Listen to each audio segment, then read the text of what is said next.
નમો લોહે સૌહરિહંતાણમ નમો લોહે સૌહૃદાનમ નમો લોહે સૌઆયર્યાન નમો લોહે સૌજ્યાયાન નમો લોહે સૌત્રિકાળવતી શ્રાવણમ ઓમકારમેન્દુ સંયુક્ત નિત્યમ જયંતિ યોગિના કામદમ ઔષધો છે ઓંકારાય નમો નમઃ મંગળમ ભગવાન મંગળમ ગૌતમોની મંગળમ કુંકુંદારી વિજેન્દ્રમોસુ મંગળમ નમઃ સમયસારાય સ્વાનુભૂત્યા ચકાસ્તે સ્વભાવાય ભવાય સર્વાય વિભાવ નિયુત નિરાકાર.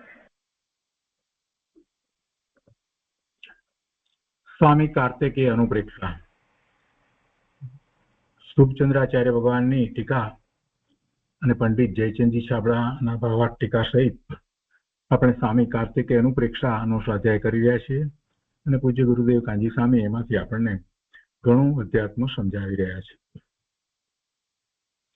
સ્વામી કાર્તિકેય અનુપ્રેક્ષાના સ્વાધ્યાયમાં આપણે 9 અનુપ્રેક્ષા સુધી સ્વાધ્યાય પૂરો કર્યો છે. હવે આજે 10મી અનુપ્રેક્ષા, 10મી ભાવના લોકાનુપ્રેક્ષા, લોક અનુપ્રેક્ષા એનો સ્વાધ્યાય શરૂ કરીએ છીએ.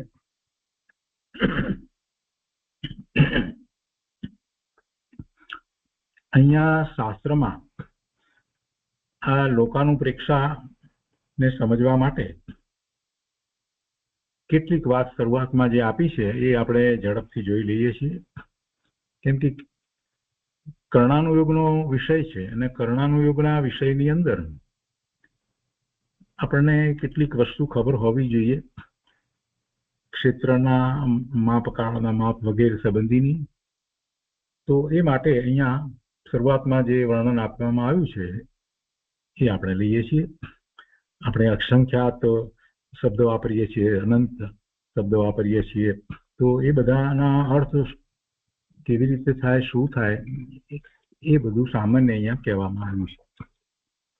તો એ આપણે પહેલા લઈએ છીએ અને પછીથી ગાથા 115 થી લોકાનુપ્રેક્ષા નું વર્ણન શરૂ થશે. આચાર્ય ભગવાનની ગાથાઓ આવશે. તો પહેલા અહીંયા લોકાનુપ્રેક્ષા એમાં કહે છે કે હવે લોકાનુપ્રેક્ષાનું વર્ણન કરીએ છીએ. ત્યાં પ્રથમ જ લોકનો આકાર આદિ કહીશું. તેમાં કંઈક ગણિતને પ્રયોજનરૂપ જાણીને તેનો સંક્ષેપમાં ભાવાર્થ અન્ય ગ્રંથ અનુસાર અહીં લખીએ છીએ. કેમ કે એમાં ગણિતની વાત આવે, માપની કંઈ પણ આવે તો એ માપ આપણને કેવી રીતે ખ્યાલમાં આવે એટલા માટે એ વાત અહીંયા કંઈક લખી છે અને એ બીજા ગ્રંથ અનુસાર લખી છે. એટલે કે તેનો સંક્ષેપમાં ભાવાર્થ અન્ય ગ્રંથ અનુસાર અહીં લખીએ છીએ. તો કહે છે કે ત્યાં પ્રથમ તો પરિકર્માષ્ટક છે. પરિકર્માષ્ટક છે એટલે 8 વસ્તુ છે પરિકર્માષ્ટકની અંદર. સામાન્ય ગણિતની વાત છે. તો કે તેમાં પહેલું સંકલન એટલે જોડી દેવું, તે સરવાળો કરવો એને સંકલન કહેવાય. જેમ કે 8 + 7 નો સરવાળો 15 થાય છે. બીજું વ્યવકલન છે.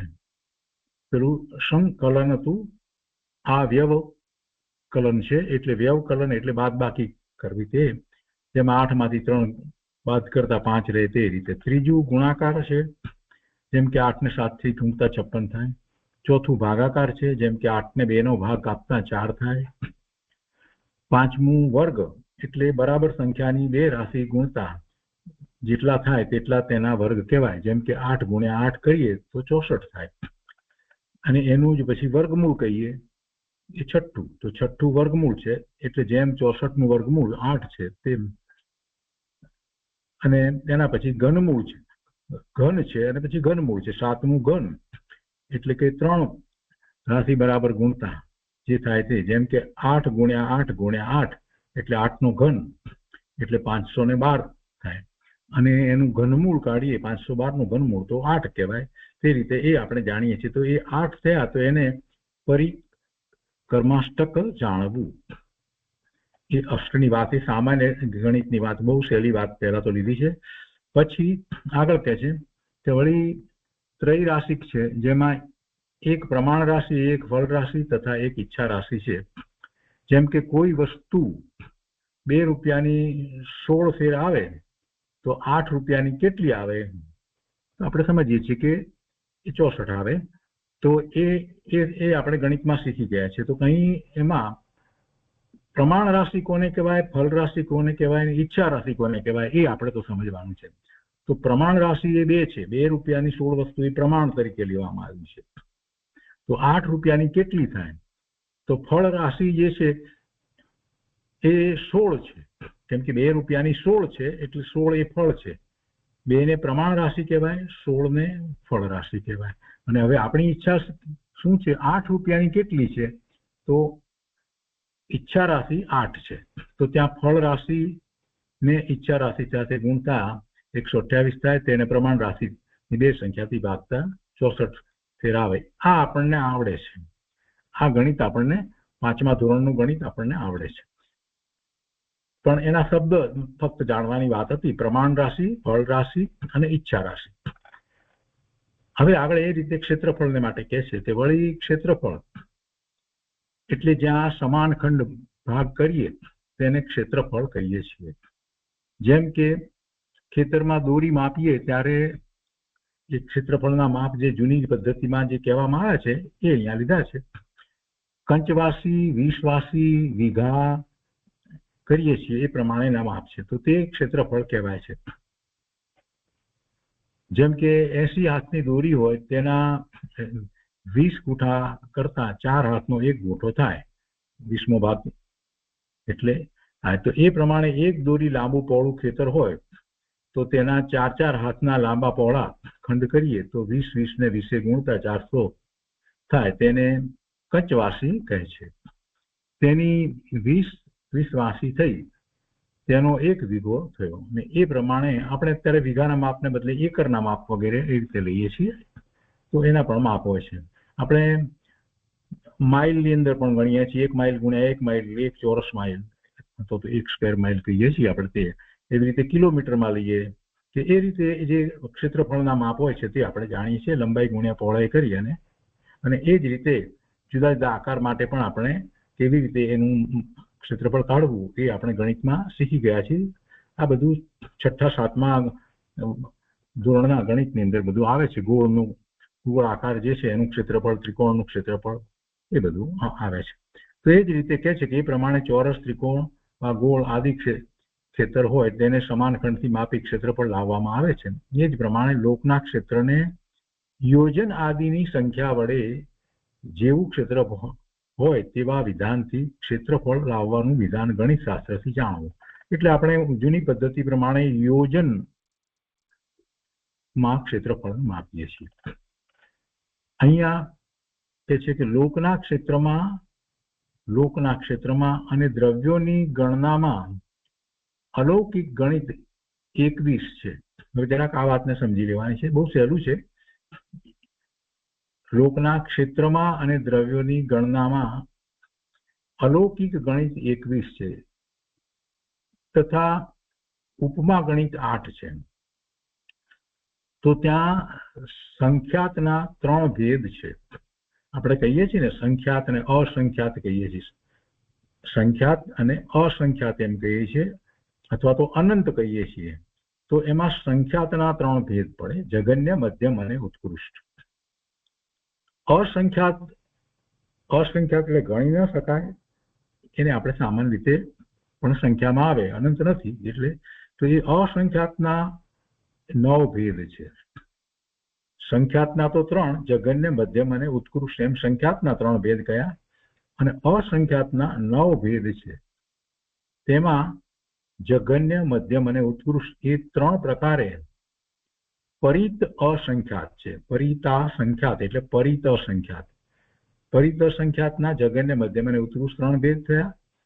અને પછી કહે છે કે જગન્ય, મધ્યમ અને ઉત્કૃષ્ટ એ 3 પ્રકારે યુક્ત અસંખ્યાત છે.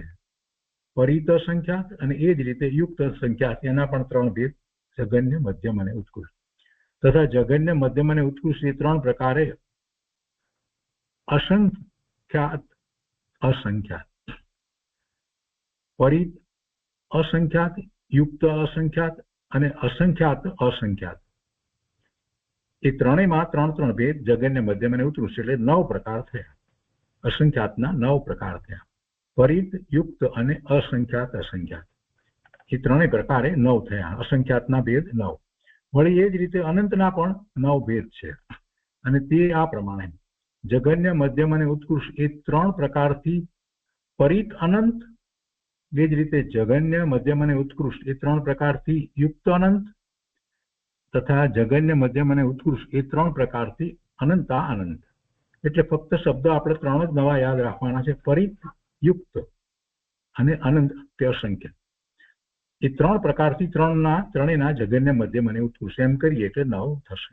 તો એ પ્રમાણે અનંતના 9 ભેદ છે. એ પ્રમાણે સંખ્યાતના 3, અસંખ્યાતના 9 અને અનંતના 9 એટલે 21 ભેદ થયા. તો એ મળી અને અલૌકિક ગણિતના 21 ભેદ થયા. હવે ત્યાં જગન્ય, પરિત, સંખ્યાત નું માપ, જગન્ય, પરિત, અસંખ્યાત નું માપ. અસંખ્યાતના ભેદ 9 જે ગયા એમાં પહેલું જગન્ય, એનું માપ એ કેવી રીતે આવે, કેવી રીતે ખબર પડે? અસંખ્યાતના 3 ભેદ કયા આપણે? જગન્ય, મધ્યમ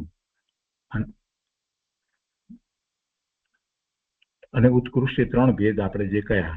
તો એમાં પરિત અસંખ્યાતના 3 ભેદ એ જ્યારે લેવામાં આવે પહેલું ભાગ, તો પરિત અસંખ્યાતના 3 ભેદમાં જગન્ય, મધ્યમ અને ઉત્કૃષ્ટ એવા પરિતના એના 3 ભેદ આપણે લઈએ તો એ માપ આપણને કેવી રીતે ખબર પડે? પછી યુક્ત અસંખ્યાતના ભેદ આપણે એ જ રીતે સમજવાના થાય અને અસંખ્યાતના ભેદ એ સમજવાના થાય. તો સૌથી પહેલું શું આવે છે? પરિત અસંખ્યાત.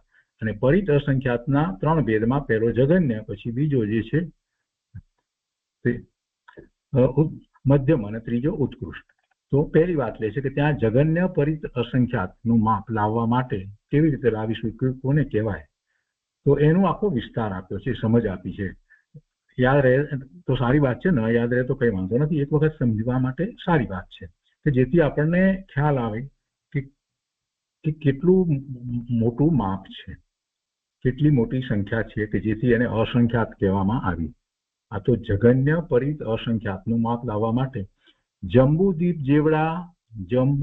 જેવડા લાખ યોજનના વ્યાસવાળા તથા હજાર યોજન ઊંડા એવા 4 કુંડ કરીએ. તેમાં એકનું નામ અનવસ્થા કુંડ, બીજાનું નામ સલાકા કુંડ, ત્રીજાનું નામ પ્રતિસલાકા કુંડ તથા ચોથાનું નામ મહાસલાકા કુંડ. તો તેમાં પ્રથમના અનવસ્થા કુંડને સરસવના દાણાથી પૂરેપૂરો ભરીએ તો તેમાં 46 અંક પ્રમાણ સરસવ સમાય. 46 આંકડાની સંખ્યા 46 અંક પ્રમાણ સરસવ સમાય.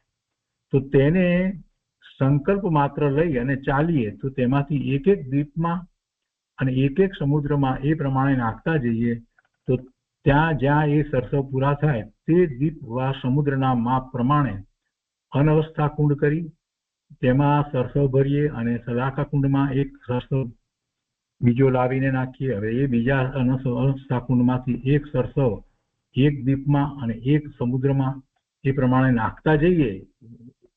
એ પ્રમાણે કરતા કરતા તે અનવસ્થા કુંડના સરસવ જ્યાં પૂરા થાય ત્યાં તે દ્વીપ અથવા સમુદ્રના માપ પ્રમાણે ત્રીજો અનવસ્થા કુંડ કરી તેને પણ એવી જ રીતે સરસવથી ભરીએ અને એક સરસવ સલાકા કુંડમાં બીજો લાવીને નાખીએ. એ પ્રમાણે કરતા કરતા 46 અંક પ્રમાણ અનવસ્થા કુંડ પૂરા થાય ત્યારે એક સલાકા કુંડ ભરાય અને તે વેળા એક સરસવ પ્રતિ સલાકા કુંડમાં નાખવો. તે જ પ્રમાણે અનવસ્થા કુંડ થતો જાય તથા સલાકા કુંડ પણ થતો જાય. એ પ્રમાણે કરતા કરતા 46 અંક પ્રમાણ સલાકા કુંડ ભરાઈ જાય ત્યારે એક પ્રતિ સલાકા કુંડ ભરાય. એ પ્રમાણે અનવસ્થા કુંડ થતો જાય અને સલાકા કુંડ ભરાતો જાય તથા પ્રતિ સલાકા કુંડ પણ ભરાતો જાય. જ્યારે 46 અંક પ્રમાણ પ્રતિ સલાકા કુંડ ભરાઈ જાય ત્યારે એક મહાસલાકા કુંડ ભરાય. એ પ્રમાણે કરતા 46 અંકોના ઘન પ્રમાણ અવસ્થા કુંડ થયા. તેમાં છેલ્લો અનવસ્થા કુંડ જે દ્વીપ વા સમુદ્રના માપ પ્રમાણે બન્યો તેમાં જેટલા સરસવ સમાય તેટલું જગન્ય પરિત અસંખ્યાતનું પ્રમાણ છે. જઘન્ય પરિત અસંખ્યાતનું પ્રમાણ. આ જઘન્ય અને પરિત અસંખ્યાતમાં તો જઘન્ય, મધ્યમ અને ઉત્કૃષ્ટ 3 આવે પરિતની અંદર. પછી તો યુક્ત અસંખ્યાત અને અસંખ્યાત અસંખ્યાત. એટલે આપણે જે 9 ભેદ કયા અસંખ્યાતના, એમાં સૌથી નાનો પહેલો ભેદ આ જઘન્ય પરિત અસંખ્યાતનું માપ આ રીતે નીકળ્યું. કેટલું કહેવાય અસંખ્યાતનું? તો એના ઉપરથી આપણને ખ્યાલ આવે કે અસંખ્યાત માપ તો કેટલું મોટું હોય. એટલે એને ગણી નથી શકાતું, એટલા માટે અસંખ્યાત કહ્યું. તો આ રીતે માપ કાઢ્યું. હવે કહે છે કે તેમાંથી એક સરસવ ઘટાડતા તે ઉત્કૃષ્ટ સંખ્યાત કહેવાય. તેમાંથી એક સરસવ ઘટાડતા તે ઉત્કૃષ્ટ સંખ્યાત કહેવાય, તથા 2 સરસવ પ્રમાણ જઘન્ય સંખ્યાત કહેવાય, તથા વચ્ચેના બધા મધ્યમ સંખ્યાતના ભેદ જાણવા. જુઓ, તેમાંથી એક સરસવ ઘટાડતા તે ઉત્કૃષ્ટ સંખ્યાત કહેવાય. અસંખ્યાત નથી, સંખ્યાત કહેવાય. તેમાંથી એક સરસવ ઘટાડતા તે ઉત્કૃષ્ટ સંખ્યાત કહેવાય. કેમ કે સંખ્યાત સૌથી પહેલા આપણે જે લીધું એના 3 ભેદ કહેવામાં આવ્યા હતા, મધ્યમ, જઘન્ય અને ઉત્કૃષ્ટ. પણ એ તો સંખ્યાત એટલે સંખ્યામાં આવી શકે એવું. એટલે આ જે પરિત અસંખ્યાતનું માપ કાઢવામાં આવ્યું, જઘન્ય અસંખ્યાતનું માપ કાઢવામાં આવ્યું, એમાંથી એક ઘટાડીએ તો એ સંખ્યાત કહેવાય, અને એ સંખ્યાત એ ઉત્કૃષ્ટ અસંખ્યાત કહેવાય. તથા 2 સરસવ પ્રમાણ જઘન્ય સંખ્યાત કહેવાય, તથા વચ્ચેના બધા મધ્યમ સંખ્યાતના ભેદ જાણવા. ફરી તે જઘન્ય પરિત અસંખ્યાતના સરસવની રાશિને એક વિખેરી એક ઉપર તે જ રાશિને સ્થાપિત પરસ્પર ગુણતા અંતમાં જે રાશિ આવે તેને જઘન્ય યુક્ત અસંખ્યાત કહીએ છીએ. તેમાંથી એક રૂપ ઘટાડતા ઉત્કૃષ્ટ પરિત અસંખ્યાત કહેવાય, અને મધ્યમ નાના અનેક ભેદ જાણવા. એટલે તેમ જઘન્ય અને ઉત્કૃષ્ટની વાત કરી અને એની વચ્ચેના મધ્યમના અનેક ભેદ થાય. વળી જઘન્ય યુક્ત અસંખ્યાત વડે એક વાર પરસ્પર ગુણતા જે પ્રમાણ આવે તે જઘન્ય અસંખ્યાત કહેવાય, અને તેમાંથી એક ઘટાડતા ઉત્કૃષ્ટ યુક્ત અસંખ્યાત થાય છે. વચ્ચેના નાના ભેદ મધ્યમ યુક્ત સંખ્યાતના જાણવા. હવે એ જઘન્ય અસંખ્યાત પ્રમાણ 3 રાશિ કરવી, અને એક સલાકા રાશિ, એક વિરલન રાશિ, એક દેહ રાશિ. તો ત્યાં વિરલન રાશિને વિખેરી એક જુદા જુદા કરવા, એકના ઉપર એક દેહ રાશિ મૂકવી, તેને પરસ્પર ગુણતા જ્યારે સર્વ ગુણાકાર થઈ રહે ત્યારે એક રૂપ સલાકા રાશિમાંથી ઘટાડવું. વળી ત્યાં જે રાશિ થઈ તે પ્રમાણે વિરલન દેહ રાશિ કરવી, ત્યાં એ વિરલનને વિખેરી એકને જુદા કરી એકના ઉપર દેહ રાશિ મૂકવી, અને તેનો પરસ્પર ગુણાકાર કરતા જે રાશિ ઉપજે ત્યારે એક સલાકા રાશિમાંથી પાછો ઘટાડવો. વળી જે રાશિ ઉપજી તેના પ્રમાણમાં વિરલન દેહ રાશિ કરવી. પછી વિરલનને વિખેરી દેહને એકના ઉપર સ્થાપિત પરસ્પર ગુણાકાર કરવો, અને એક રૂપ સલાકામાંથી ઘટાડવું. એ પ્રમાણે વિરલન રાશિ દેહ વડે ગુણાકાર કરતા જવું તથા સલાકામાંથી ઘટાડતા જવું. એમ કરતા કરતા જ્યારે સલાકા રાશિ પૂરેપૂરી શેષ થઈ જાય ત્યારે જે કંઈ પ્રમાણ આવે તે મધ્યમ અસંખ્યાતનો ભેદ છે. વળી તેટલા પ્રમાણ સલાકા, વિરલન, દેહ અને 3 રાશિ પરિત કરવી. તેને પણ ઉપર પ્રમાણે કરતા જ્યારે સલાકા રાશિ નિશેષ થઈ જાય ત્યારે તે મહારાશિ પ્રમાણ આવે તો તે પણ મધ્યમ અસંખ્યાતનો ભેદ છે. વળી તે રાશિ પ્રમાણ ફરીથી સલાકા, વિરલન, દેહ રાશિ કરી તેને પૂર્વોક્ત વિધાનથી ગુણતા જે મહારાશિ થઈ તે પણ મધ્યમ અસંખ્યાતનો ભેદ છે. ત્યાં સલાકાત્રય નિષ્ઠા પણ એક વાર થયું. વળી તે રાશિમાં સંખ્યાત પ્રમાણ 6 રાશિ બીજી મેળવવી. તે 6 રાશિ આ પ્રમાણે: લોક પ્રમાણ ધર્મદ્રવ્યના પ્રદેશ, બીજું અધર્મદ્રવ્યના પ્રદેશ, એક જીવના પ્રદેશ, લોકાકાશના પ્રદેશ, અને તે લોકથી અસંખ્યાત ગણા અપ્રતિષ્ઠિત પ્રત્યેક વનસ્પતિ જીવનું પ્રમાણ તથા તેનાથી અસંખ્યાત ગણા સપ્રતિષ્ઠિત પ્રત્યેક વનસ્પતિ જીવોનું પ્રમાણ. શું કે છે અહીંયા? આ જે રાશિ આવી એને માટે કે છે કે તે રાશિમાં અસંખ્યાત પ્રમાણ 6 રાશિ બીજી મેળવવી. આ તો પેલું વાત જે લોકની કરી તો એની અંદર પછી કે છે અહીંયા કે પેલું લોક પ્રમાણ ધર્મ દ્રવ્યના પ્રદેશ એટલે ધર્માસ્તિકાય જે કહીએ એના પ્રદેશ કેટલા, પેલું એની વાત લીધી. બીજું અધર્માસ્તિકાયના પ્રદેશ, ત્રીજું એક જીવના પ્રદેશ, ચોથું લોકાકાશના પ્રદેશ. આ બધા આપણે અસંખ્ય કહીએ છીએ. અને તે લોકથી અસંખ્યાત ગણા અપ્રતિષ્ઠિત પ્રત્યેક વનસ્પતિ જીવોનું પરિણામ. એનાથી અસંખ્યાત ગણું અપ્રતિષ્ઠિત પ્રત્યેક વનસ્પતિ જીવોનું પ્રમાણ. પ્રત્યેક વનસ્પતિ કાય જે આપણે કહીએ છીએ જીવો એનું પ્રમાણ એટલું. તથા તેનાથી અસંખ્યાત ગણા સ્વપ્રતિષ્ઠિત પ્રત્યેક વનસ્પતિ જીવોનું પ્રમાણ. પેલા અપ્રતિષ્ઠિત પ્રત્યેક વનસ્પતિ જીવોનું પ્રમાણ કયું, પછી સપ્રતિષ્ઠિત પ્રત્યેક વનસ્પતિ જીવોનું પ્રમાણ કયું. અને એ 6 રાશિ મેળવી પ્રત્યેક પ્રકારથી શલાકા વિરળન 2 રાશિના વિધાનથી શલાકાત્રય નિષ્ઠાપન કરવું. ત્યાં જે મહારાશિ આવે તે પણ મધ્યમ અસંખ્યાતનો ભેદ છે. તેમાં 4 રાશિ બીજી મેળવવી.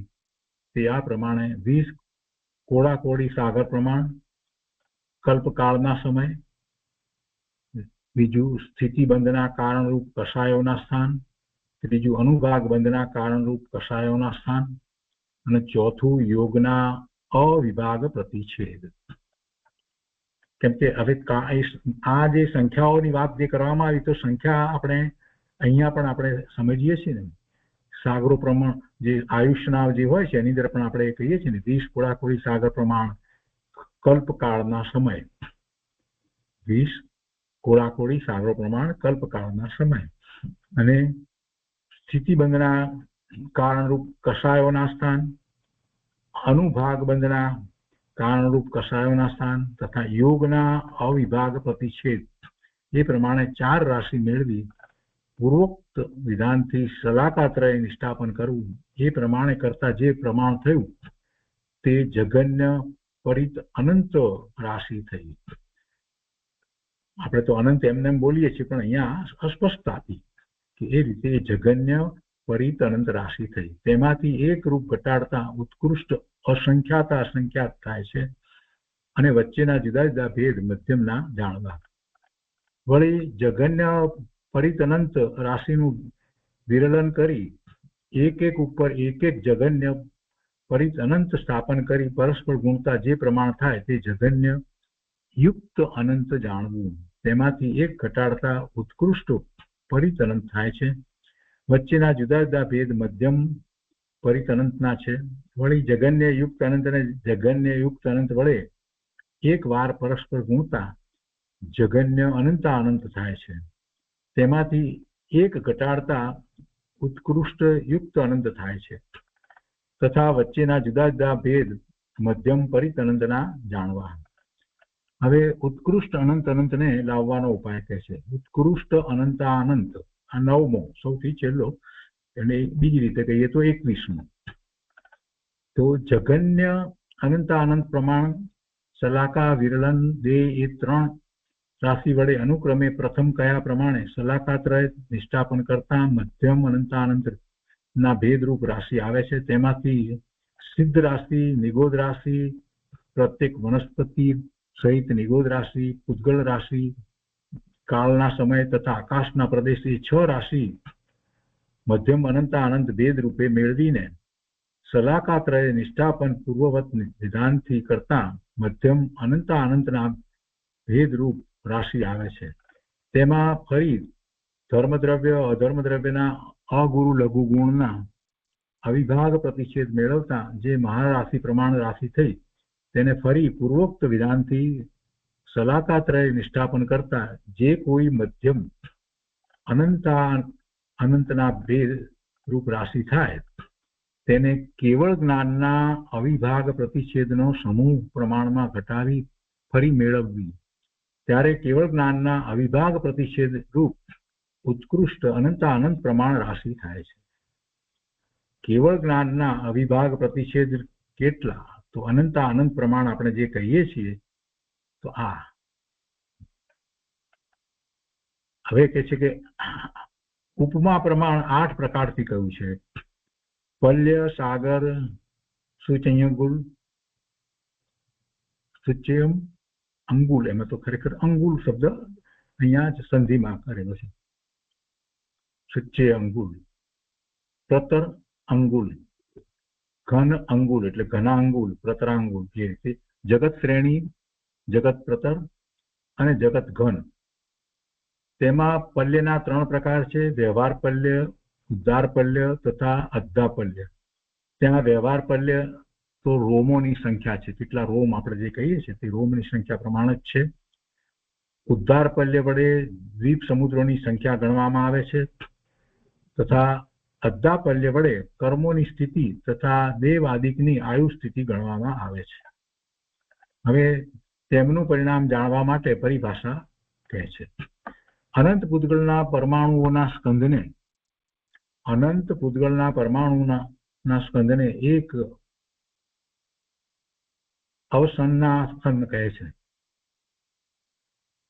તેનાથી 8 ગુણાક્રમથી 12 સ્થાનક જાણવા. સન્નાસન, તૂટરેણુ, ત્રસરેણુ, રથરેણુ, ઉત્તમ ભોગ ભૂમિના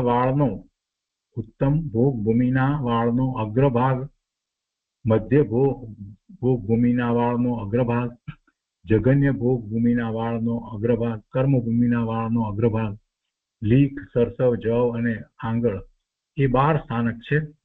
આ આંગળ છે તે ઉત્સેન આંગળ છે. એ વડે નારકી, દેવ, તિર્યંચ અને મનુષ્યના શરીરનું પ્રમાણ વર્ણન કરવામાં આવે છે. આટલા અંગુલ પ્રમાણ જે કહેવામાં આવે છે ને તો કોનો અંગુલ એમ ઘણીવાર પ્રશ્ન થાય છે, તેની સ્પષ્ટતા આપી છે. તથા દેવોના નગર, મંદિર આદિનું વર્ણન કરવામાં આવે છે. વળી ઉત્સેદ આંગળથી 500 ગણા પ્રમાણ અંગુલ છે. એ વડે દ્વીપ, સમુદ્ર અને પર્વત આદિના પરિમાણનું વર્ણન કરવામાં આવે છે. તથા આત્માંગુલ જ્યાં જેવા મનુષ્ય હોય ત્યાં તે પ્રમાણે જાણવો.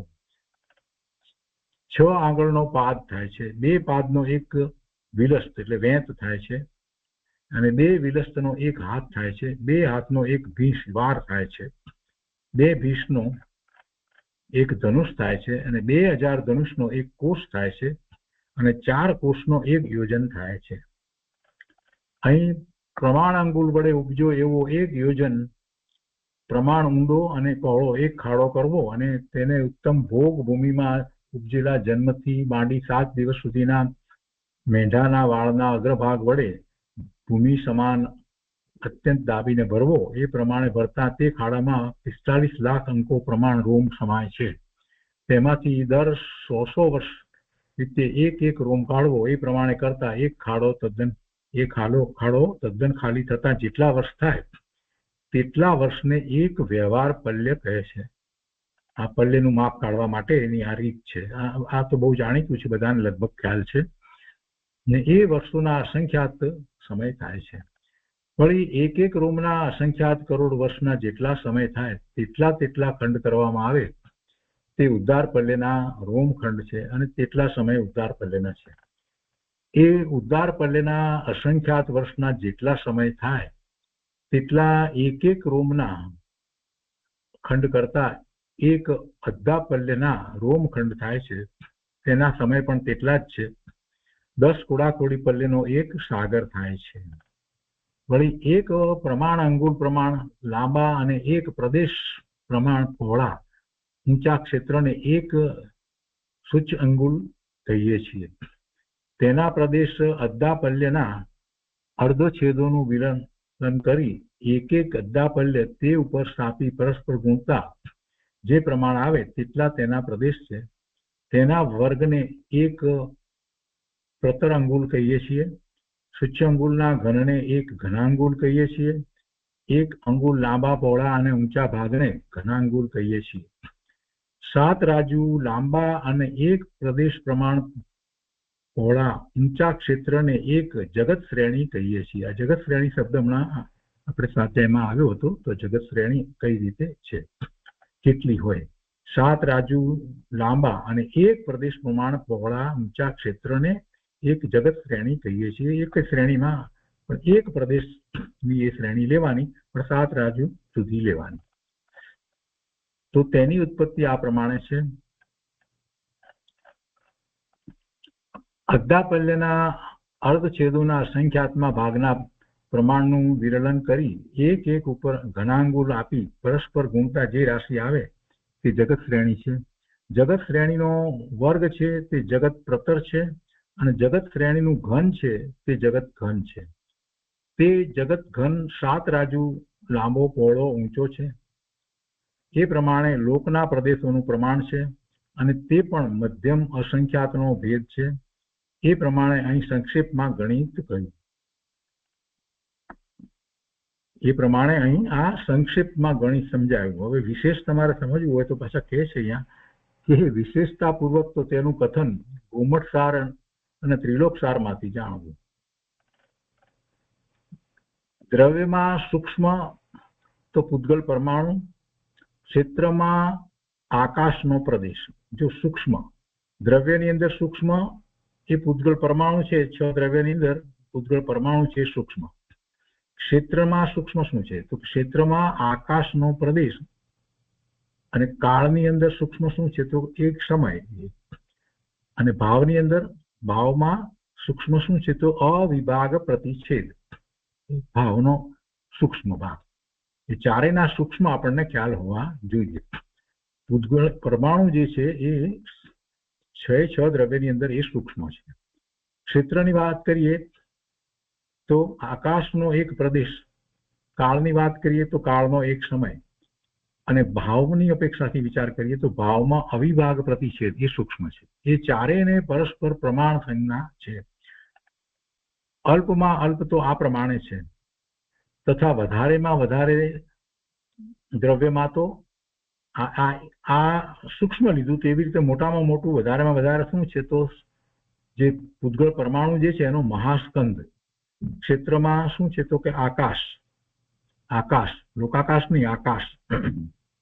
કાળમાં ત્રણેય કાળના સમય, 3 કાળ. તથા ભાવમાં કેવળ જ્ઞાન જાણવું. ભાવમાં કેવળ જ્ઞાન જાણવું. ભાવમાં સૂક્ષ્મ શું છે? તો અવિભાગ પ્રતિછેદ છે, અને એ કેવળ જ્ઞાન જે છે એ મોટામાં મોટું છે. તો એ કેવળ જ્ઞાનનો જે ઓછામાં ઓછો જે નાનામાં નાનો ભાગ જે કરી કહેવામાં આવ્યો છે ને એ અવિભાગ પ્રતિષેધ કહેવામાં આવે. અગાઉ આવી કાળમાં હવે બીજી વાત આગળ કરે છે કે કાળમાં એક આવલીના જગન્ય યુક્ત અસંખ્યાત સમય છે. અસંખ્યાત આવલીનું એક મુહૂર્ત છે, અને 30 મુહૂર્તનો એક રાત્રિ દિવસ છે. 30 રાત્રિ દિવસનો એક માસ છે, અને 12 માસનું એક વર્ષ છે. એ બધું આપણે જાણીએ છીએ. પળ ને વિપળ ને એ બધું પણ એમાં સાથે હોય છે. આપણે અત્યારના વર્તમાન પ્રમાણે જોઈએ તો એક પળ બરાબર 24 સેકન્ડ થાય. એક પળ બરાબર 24 સેકન્ડ થાય. પછી નિમેષ એવું એક માપ છે, એટલે આંખનો પલકારો એનું માપ, અને એ બધા માપ બધા આપણને શાસ્ત્રમાંથી મળી રહેશે. તો આ સામાન્ય અહીંયા વાત કરવામાં આવી, કેમ કે આ કેટલાક શબ્દો આમાં આવે છે શાસ્ત્રની અંદર, એનો પ્રયોગ કરવામાં આવ્યો છે. ત્યારે આપણને પ્રશ્ન થાય આનો અર્થ શું થાય. તો જ્યારે પ્રશ્ન થાય ત્યારે આમાંથી આપણે જોઈ શકીએ. હવે આ લોકાકાશ નું સ્વરૂપ પહેલા કહે છે કે ભાવના તો લોક ભાવનાની વાત છે, અનુપ્રેક્ષા તો લોક અનુપ્રેક્ષાની વાત કરવી છે. પણ લોક અનુપ્રેક્ષાની અંદર જે ગાથાઓ આપી છે એમાં પહેલી ગાથા એટલે સળંગ ગાથા 115 એમાં હવે પ્રથમ જ લોકાકાશનું સ્વરૂપ કહે છે. તો હવે અહીંથી આ શરૂ થાય છે. પહેલા જે છે તે આપણને સામાન્ય સમજ આપવામાં આવી, સંખ્યા બાબત માટે, ક્ષેત્રના માપ માટે વગેરે માટે, કાળના માપ વગેરે માટે. તો 115મી ગાથા હવે લઈએ છીએ. એમાં લોકાકાશનું સ્વરૂપ કહે છે.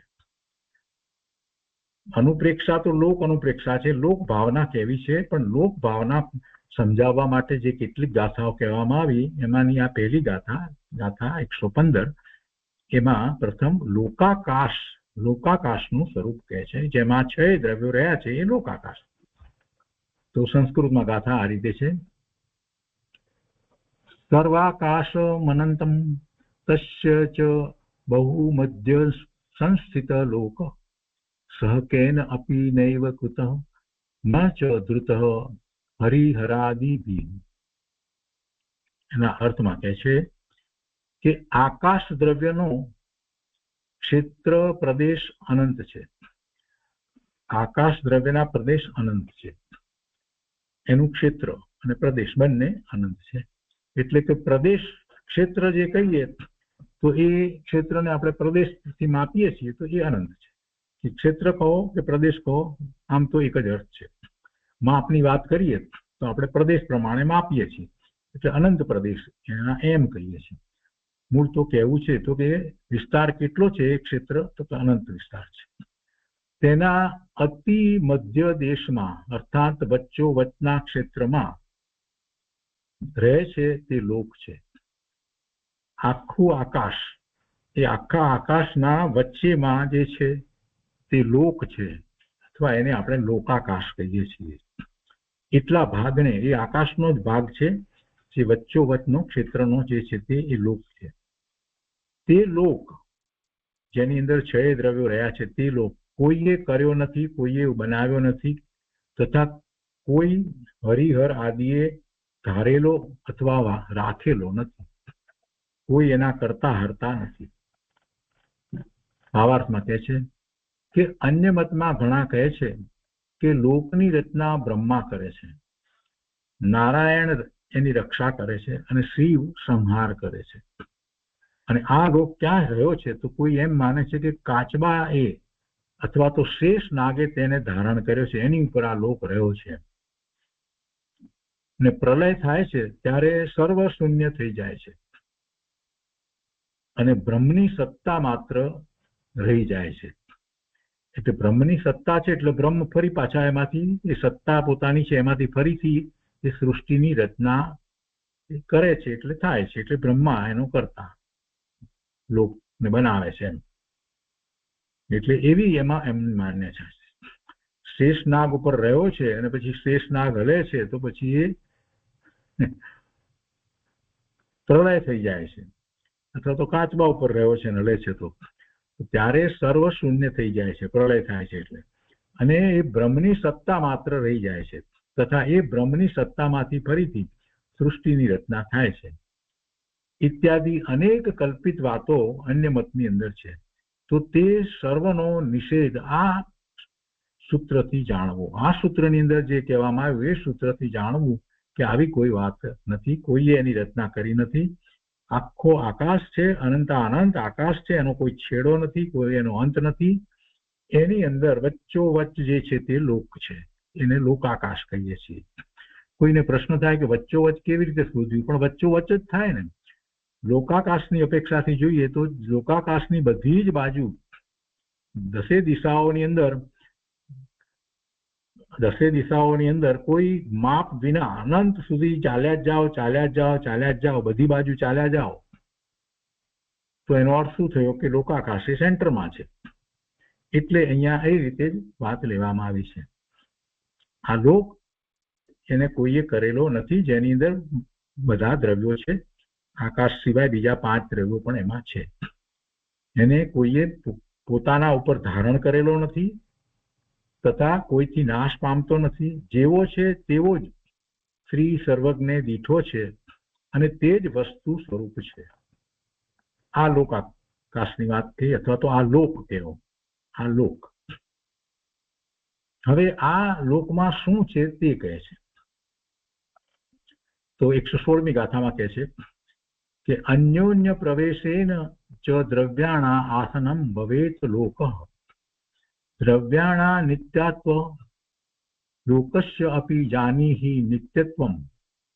એના અર્થમાં કહે છે કે જીવ આદિ દ્રવ્યોના પરસ્પર, જીવ આદિ દ્રવ્યો એટલે બધા 6 દ્રવ્યો, જીવ આદિ દ્રવ્યોના પરસ્પર એક ક્ષેત્ર અવગાહ રૂપ પ્રવેશ અર્થાત મેળાપ રૂપ અવસ્થાન છે તે લોક છે.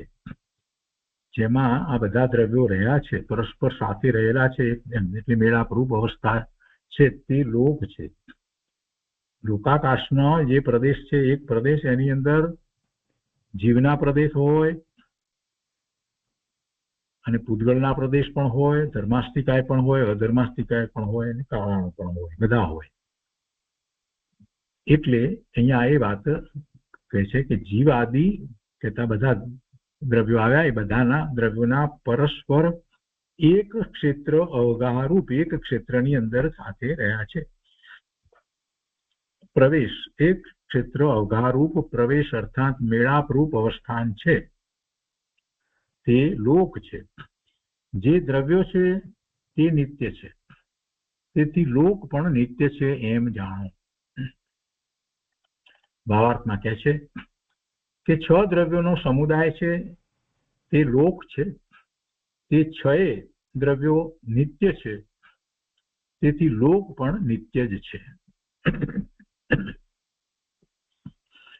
હવે કોઈ તર્ક કરે કે જો તે નિત્ય છે તો આ ઉપજે વિંશે છે તે કોણ છે?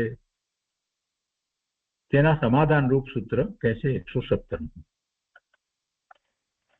એમાં કહે છે કે પરિણામ સ્વભાવાત પ્રતિ સમયમ પરિણમંતી દ્રવ્યાણી તેસા પરિણામાત લોકસ્ય અપી જાનીહિ પરિણામમ. એના અર્થમાં કહે છે કે આ લોકમાં 6 દ્રવ્યો છે, એ 6 દ્રવ્યો છે તે પરિણામ સ્વભાવી છે, એટલે એનું પરિણમન થાય છે, તેથી તેઓ સમયે સમયે પરિણમે છે. દરેક દ્રવ્ય 6 દ્રવ્યોનો વિચાર કરીએ તેમાં દ્રવ્યત્વ નામનો ગુણ છે, એટલે એનું પરિણમન છે. તો પરિણામ સ્વભાવી છે, તેથી તેઓ સમયે સમયે પરિણમે છે. એ સમયને કારણે પરિણમે છે એમ પણ નહીં, પણ એનું પરિણમન છે. પણ એ પરિણમન જે થઈ રહ્યું છે એને સમજાવવા માટે એક સમયનું પરિણમન આપણે લઈએ છીએ, એટલે સમયે સમયે એ પરિણમે છે. તો તેમના પરિણમવાથી લોકના પણ પરિણામ જાણો. એ 6 દ્રવ્યના પરિણમનથી આપણે લોકના પરિણામ પણ જાણીએ. અને એના ભાવાર્થમાં અહીંયા કહે છે કે દ્રવ્યો છે તે પરિણામી છે, દ્રવ્યો પરિણમે છે એટલે પરિણામી કયા. જો અધ્યાત્મની અંદર કોઈક વખત આ જીવ દ્રવ્ય જે છે એને અપરિણામી પણ કહેવામાં આવ્યું હોય તો જીવ દ્રવ્યને અપરિણામી કહ્યું એમ નહીં, પણ ત્યાં જે પર્યાય સિવાયનું જે ભાગ જે છે, જે નથી પરિણમતો, એક રૂપ રહ્યો છે, ધ્રુવ જે છે એને અપરિણામી કહેવામાં આવ્યો હોય છે. એને દ્રષ્ટિના વિષય તરીકે એની વાત ત્યાં કરવામાં આવી હોય છે. પણ છતાંય એની અવસ્થા થાય છે, કોઈ એક અવસ્થા તે વખતે પણ હોય છે, એટલે પરિણામ તો છે. પણ ત્યાં બીજી અપેક્ષાથી વાત કરવી છે, એટલે ત્યાં એ અપરિણામી કહેવામાં આવ્યું હોય. પણ એનો અર્થ એમ ન સમજવો કે દ્રવ્ય એકાંતે અપરિણામી છે એવો અર્થ ન લેવો. કેમ કે દ્રવ્યની વાત કરીએ છીએ તો ત્યારે દ્રવ્ય, ગુણ અને પર્યાય સહિત આખી વાત હોય છે. ગુણોનો સમૂહ તે દ્રવ્ય અને એની એક સમયની અવસ્થા તે પર્યાય છે, એટલે દ્રવ્ય, ગુણ અને પર્યાય એમ આખી વસ્તુને આપણે સમજીએ છીએ. અહીંયા સમજાવ્યું છે બધા 6 દ્રવ્યોના વિશે, તો કે એનું પરિણમન થાય છે, અવસ્થા બદલાય છે. તો અહીંયા તો મૂળ વાત એ લેવી છે કે જે નિત્ય છે તો પછી આ બધું બદલાય છે એ શું? એ પ્રશ્નના જવાબમાં વાત કરી છે. તો કે જે બદલાય છે એ એની અવસ્થા બદલાય છે. તો દ્રવ્યો છે તે પરિણામી છે એટલે પરિણમે છે, અને દ્રવ્યોનો સમુદાય છે તે લોક છે, તેથી દ્રવ્યોના પરિણામ છે તે જ લોકના પણ પરિણામ થયા. અહીં કોઈ પૂછે કે પરિણામ એટલે શું, તો તેનો ઉત્તર પરિણામ નામ પર્યાયનું છે, પર્યાયને પરિણામ કહેવાય. જે દ્રવ્ય એક અવસ્થારૂપ હતું તે પલટાઈ અને અન્ય અવસ્થારૂપ થયું, બીજી અવસ્થારૂપ થયું, તે જ પરિણામ છે અને એ જ પર્યાય છે. જેમ કે માટી પિંડરૂપ અવસ્થામાં હતી, માટી પિંડરૂપ અવસ્થા હતી, તે પલટાઈ અને ઘટરૂપ અવસ્થા બની, ઘડો બન્યો, તો એ પરિણામ છે. તો એ પ્રમાણે પરિણામનું સ્વરૂપ જાણવું. અહીં લોકનો આકાર તો નિત્ય છે, તથા દ્રવ્યોની પર્યાય પલટાય છે, એ અપેક્ષાએ પરિણામ કહીએ છીએ. અને પછી લોકના આકારની એ બધી વાત આવશે. તો આ ગાથા સુધી આપણે 15, 16 અને 17 3 ગાથા જે કરી ત્યાં સુધીની વાતને આપણે પૂજ્ય ગુરુદેવ પાસેથી સમજીએ. અને એની પહેલા જે વાત કરવામાં આવી એને ગુરુદેવે બહુ સંક્ષેપમાં લીધું છે, જે સંખ્યા વગેરેની વાત છે તે આપણે લઈએ છીએ. તો જે પહેલો વિસ્તાર કરવામાં આવ્યો સમજવા માટે સંખ્યા વગેરેનો, તો એને માટે ગુરુદેવ અહીંયા કહે છે, સ્વામી કાર્તિક અનુપ્રેક્ષા પ્રવચન ભાગ પહેલો, પાના નંબર 219 ઉપર ગુરુદેવ કહે છે કે દ્રવ્યમાં તો સૂક્ષ્મ પૂતગલ પરમાણુ, ક્ષેત્રમાં આકાશનો પ્રદેશ, એક પ્રદેશ જે કહીએ છીએ તે, કાળમાં સમય, એક સમય જે કહીએ છીએ, તથા ભાવમાં અવિભાગ પ્રતિછેદ, એ ચારનું પરસ્પર પ્રમાણ સંજ્ઞા છે. અલ્પમાં અલ્પ તો આ પ્રમાણે છે. દ્રવ્યની અંદર સૂક્ષ્મમાં સૂક્ષ્મ જો લેવું હોય તો એક પૂતગળ પરમાણુ જે છે, પરમાણુ એ સૂક્ષ્મમાં સૂક્ષ્મ છે. ક્ષેત્રમાં સૌથી નાનું ક્ષેત્રનો વિચાર કરીએ તો આકાશનો એક પ્રદેશ છે. કાળમાં સૌથી નાનું શું છે તો કે એક સમય જે માપ છે તે સૌથી નાનું છે. તથા ભાવમાં તો કે અવિભાગ પ્રતિછેદ, એ ભાવમાં સૂક્ષ્મમાં સૂક્ષ્મ છે. તો એ ચારેયનું પરસ્પર પ્રમાણ સંજ્ઞા છે. આપણે જેને એમ કહીએ ઇંગ્લિશમાં જેમ સામાન્ય રીતે કહેવામાં આવે કે કોઈ પણ વસ્તુનું યુનિટ શું છે, કયા યુનિટ દ્વારા આપણે માપીએ છીએ, દરેક વસ્તુના માપ માટે આપણે કોઈક યુનિટ લઈએ છીએ. તો એ જ રીતે અહીંયા આ ચારે ચાર વસ્તુ માટેના યુનિટની વાત કરવામાં આવી, એટલે એ ચારેયનું પરસ્પર પ્રમાણ સંજ્ઞા છે એમ કહેવામાં આવ્યું. અલ્પમાં અલ્પ તો આ પ્રમાણે છે. હવે વધારેમાં વધારે કઈ રીતે છે એની વાત કરવી છે. તો કે વધારેમાં વધારે મોટામાં મોટું શું છે કે દ્રવ્યમાં તો મહાસ્કંદ એ મોટામાં મોટું, ક્ષેત્રમાં આકાશ, સમગ્ર આકાશ લેવાનું, માત્ર લોકાકાશ નહીં, આકાશ, સમગ્ર આકાશ એ ક્ષેત્રમાં સૌથી મોટું. અને કાળમાં ત્રણેય કાળ લઈએ એટલે સૌથી મોટો સમય. અને ભાવમાં કેવળ જ્ઞાન એ સૌથી મોટું છે. અહીંયા કે છે આગળ કે સૂક્ષ્મ પરમાણુને, સૂક્ષ્મ પ્રદેશને, સૂક્ષ્મ કાળને તથા એક અવિભાગી અંશને, એ બધાને પણ કેવળ જ્ઞાન જાણી લે છે.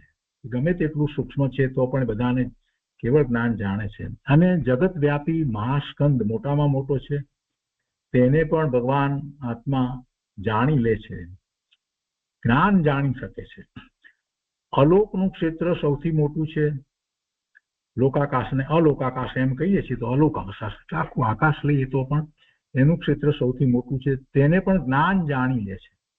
કાળમાં 3 કાળ મોટા છે, ભૂત ભવિષ્ય વર્તમાન કહીએ, સર્વકાળ આવી જાય તો એને પણ કેવળ જ્ઞાન જાણી લે છે. અને ભાવમાં કેવળ જ્ઞાન સૌથી મહાન પોતે જ છે.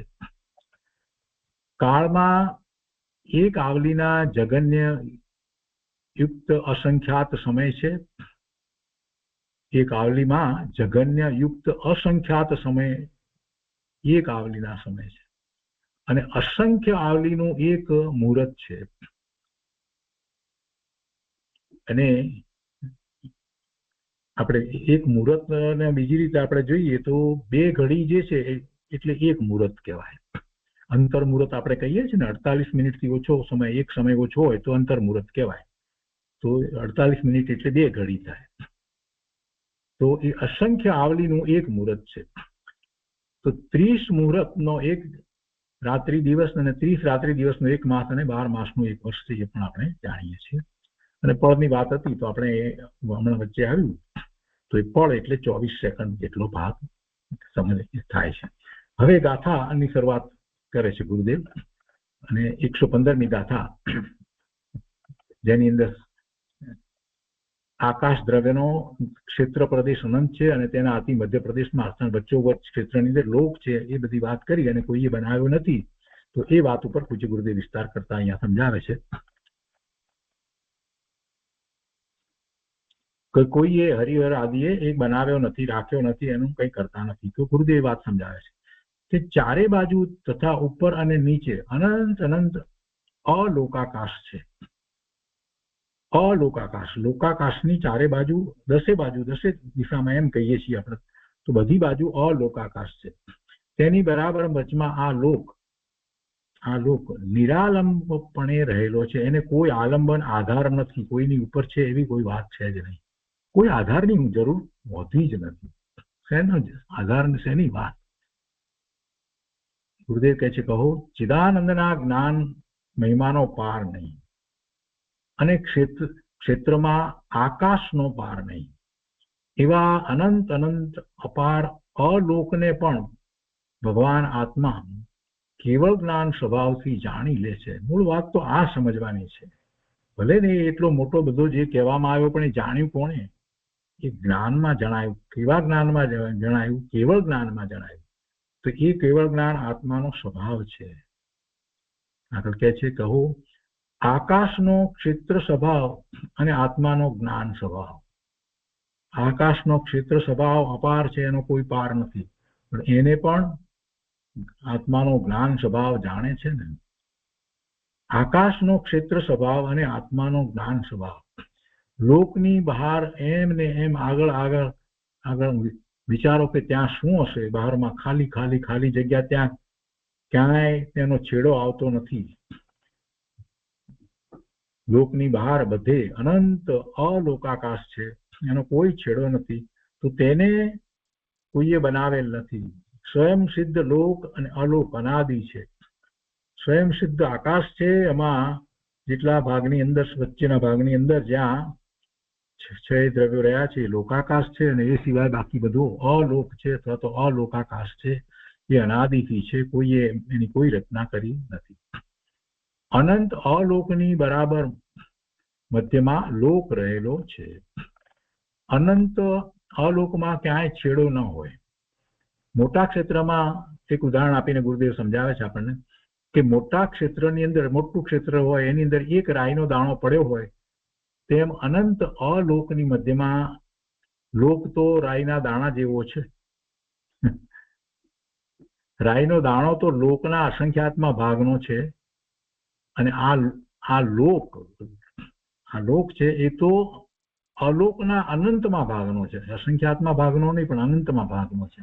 આ લોકાકાશ જે કહીએ છીએ લોક, એ અલોકના અનંતમાં ભાગનો છે. તે લોક અનાદિ સ્વયં સિદ્ધ છે. કોઈએ તેને બનાવ્યો નથી, કોઈએ તેને ટકાવ્યો નથી, અને કોઈ તેનો નાશ કરતું નથી. ભાવાર્થમાં કહે છે કે કોઈ અન્ય મતોમાં કહે છે કે લોકની રચના બ્રહ્મા કરે છે, નારાયણ રક્ષા કરે છે, શિવ સંહાર કરે છે, કાચબાએ અથવા તો શેષ નાગે તેને ધારણ કર્યો છે, એના માથા ઉપર એ રહ્યો છે. પ્રલય થાય ત્યારે સર્વ શૂન્ય થઈ જાય છે, અને બ્રહ્મની સત્તા માત્ર રહી જાય છે, તથા એ બ્રહ્મની સત્તામાંથી ફરીથી સૃષ્ટિની રચના થાય છે, ઇત્યાદિ અનેક કલ્પિત વાતો અન્ય મતમાં કહેવામાં આવી છે. તે સર્વનો નિષેધ આ સૂત્રથી જાણવો. આ લોક કોઈએ કરેલો નથી, કોઈએ એ પોતાના ઉપર ધારણ કરેલો નથી, તથા કોઈથી નાશ પામતો નથી. જેવો છે તેવો જ શ્રી સર્વજ્ઞ ભગવાને દીઠો છે, જોયો છે, જાણ્યો છે, અને તે જ વસ્તુ સ્વરૂપ છે. જો આવા વસ્તુ સ્વરૂપના ચિંતવનથી આપણને એમ છે કે આ બધાને જાણીને શું કરવું છે પ્રભુ, આ જાણવું ખૂબ જરૂરી છે. ગુરુદેવ સમજાવે છે, જો આવા વસ્તુ સ્વરૂપના ચિંતવનથી જ્ઞાનીને વિતરાગતા વધી અને સંબર નિજરા થાય છે. લોકની નીચે કોઈ ટેકો નથી, કોઈ શેષ નાગ કે કાચબાએ તેને ધારી રાખ્યો નથી, પણ અલોકની વચમાં એમ ને એમ સ્વયં સિદ્ધ આખો લોક રહેલો છે. ઈશ્વર તો શુદ્ધ આત્મા છે. તે ઈશ્વર જગતના કોઈ પદાર્થને રચે નહીં. ઈશ્વર કોઈ પદાર્થની રચના કરતા નથી. આ લોક કોઈથી કરાયેલો નથી, કોઈએ તેને ધારી રાખ્યો નથી, કોઈ એનું નિયમન કરતું નથી, તે કોઈથી તેનો સંહાર થતો નથી. અનાદિથી સ્વયં સિદ્ધ છે, અને એના દ્રવ્યો જે છે એ દરેક દ્રવ્યનો પરિણમવું એ એનો સ્વભાવ છે. દરેક દ્રવ્ય છે તે ગુણનો સમૂહ છે. એવા 6 દ્રવ્યોનો સમૂહ એ લોક છે. અહીંયા કહે છે કે તેને જેવો છે તેવો સર્વજ્ઞ દેવે દેખ્યો છે. આવું જ વસ્તુ સ્વરૂપ છે. હવે લોકમાં શું છે તે કહે છે. તો 116મી ગાથાની અંદર લોકમાં શું છે એની વાત કરે છે. તો ગુરુદેવ એને સમજાવતા કહે છે કે જીવ, પૂતગળ વગેરે 6 દ્રવ્યો જેટલા ભાગમાં રહેલા છે તે જ લોક છે. અને 6 દ્રવ્યો વસ્તુપણે નિત્ય છે. તેથી લોક પણ નિત્ય છે. કેમ કે 6 દ્રવ્યથી ભિન્ન કોઈ લોક નથી. 6 દ્રવ્યથી જુદો એના સિવાયનો બીજો કોઈ લોક નથી. એટલે સૃષ્ટિનો કોઈ કરતા હરતા નથી. જ્ઞાન સ્વરૂપ ચિદાનંદ વસ્તુ છે. તેને જાણીને તેમાં ઠરતા, જ્ઞાનમાં ઠરતા, પોતે ભગવાન આત્મા જ્ઞાન સ્વરૂપ છે ને, આનંદ સ્વરૂપ છે. એવા ભગવાન આત્મામાં પોતામાં ઠરતા આ લોકાલોક સમય માત્રમાં જણાઈ જાય છે. એવો જ્ઞાન સ્વભાવનો અચિંત્ય મહિમા છે. એને જાણવા માટે કાંઈ પ્રયત્ન કરવો પડતો નથી. જ્ઞાનનો સ્વભાવ જ એવો છે કે જ્ઞેય માત્ર જાણે. તો આ લોક આખો જ્ઞાન સ્વભાવમાં જણાઈ જાય એવો જ્ઞાનનો અચિંત્ય મહિમા છે. જ્ઞાન સ્વભાવની પ્રતીતિ વગર આવા લોકને યથાર્થ જાણી શકે નહીં. લોક સ્વતંત્ર છે અને લોકના 6 દ્રવ્યો સ્વતંત્ર છે.